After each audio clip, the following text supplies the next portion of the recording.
Welcome to Media Bites. This is Random Rob.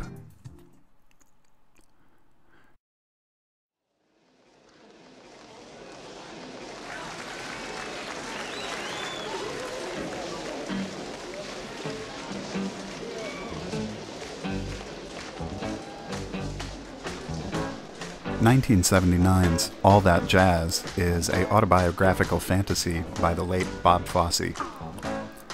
Fosse was a legendary choreographer for the stage and screen, with nearly 4 decades of Broadway shows and films to his credit, including such hits as Damn Yankees, The Pajama Game, Kiss Me Kate, Lenny, and the much-acclaimed 1972 film Cabaret, which holds the record for winning the most Academy Awards, 8 of them, without winning Best Picture.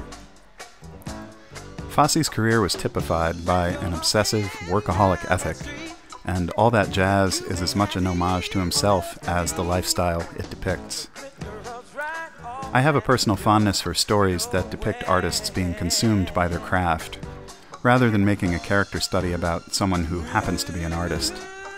All That Jazz shows you the work, the painful self-deprecation, the mania, the self-destructive edge that trying to make magic over and over creates.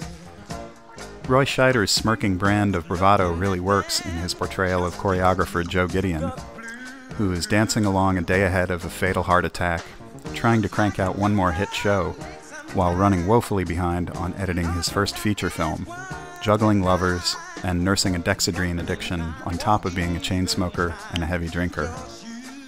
The events of the film represent a cross-section of Fosse's life, blending the personal with the professional aspects of his art seamlessly. There are elements of heightened reality in the film, as various real-life issues are presented as musical dance numbers, but the reality of the brick wall of health issues and the worry he's causing his friends creates a contrast that gives the film a confessional, personal feel that is as much a warning as it is an entertainment. He even pokes fun of the idea of his impending death by having Gideon discussing art and sex with Death herself, played by a then unknown Jessica Lange.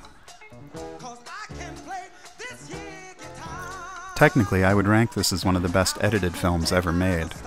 Fosse understood that dance's kinetic eroticism needed to be filmed in a way that complemented it.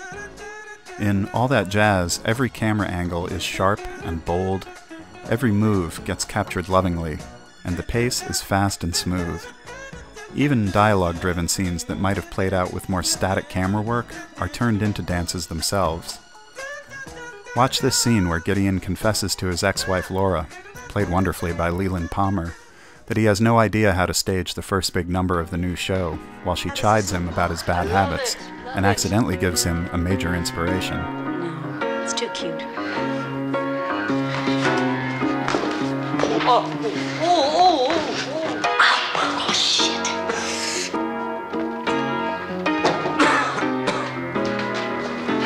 I can't go back to that room. I can't face those dancers. I'm stuck. They keep staring at me and nothing's coming out. Oh boy, the number's lousy. My song? Lousy? No, not the song. Me, the way I'm staging it. Maybe we should cut it. Cut it? I think I'll leave. Paul, sit right there. Go back to bar 17. And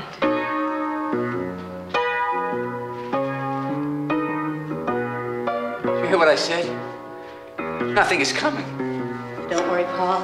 He always says the same thing about every number in every show. Now, how the hell do you know what I always say? Don't you think it would be better if I stepped outside? Keep playing, Paul. You know, I don't want to do it in this goddamn show because you want to play that stupid 24-year-old girl. Oh, I knew sooner or later you'd say that. You do think I'm too old for the part. Well, you're wrong. I can play 24 years old, and I'll damn well prove it. You want to quit the show? Quit the show. You don't have to do anything for me. But just don't kid yourself that you're doing the show for any other reason except guilt about me. Guilt? What guilt? For never going one day when you were faithful to me? Oh, that guilt. Faithful. Faithful. You're always talking about being faithful. Audrey, why do you think so small? Besides, how do I know you were faithful to me? You know I was. That's right, I know you were. Oh, you meant to do that? Yes, I did. You kept me working all the time. I never had a chance to cheat. What is this big hang-up you've got about fidelity? What makes you think that being faithful is the greatest friggin' virtue in the world? Excuse me. Well, it is a great deal better than those meaningless affairs you keep tap dancing through. Those Stacys, those Victorias. You're not even fooling Michelle with Victoria, you know. Straighten that leg. It is as straight as it's ever going to get. Oh, the Bonnies, the Wendy's, the Debbies, the Donnas. I can't even remember all their names. Give me a hand. Keep playing, Paul. Bet you can't either.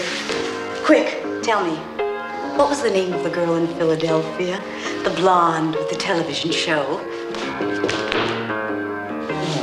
The blonde with the television show. The blonde with the television show in Philadelphia? I remember that girl's name. I remember that girl's name because that girl meant something to me. The blonde with the television show, her name was Sweetheart.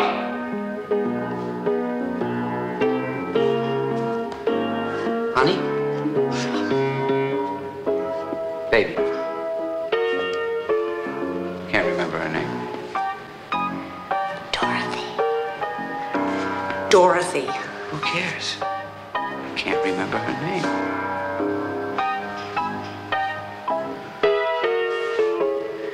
The number's looking good. Keep working.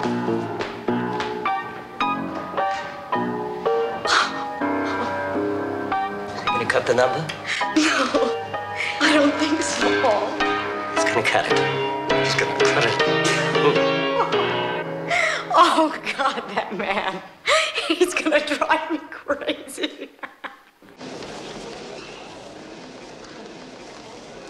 Fosse passed away in 1987 of the heart attack he knew was waiting for him.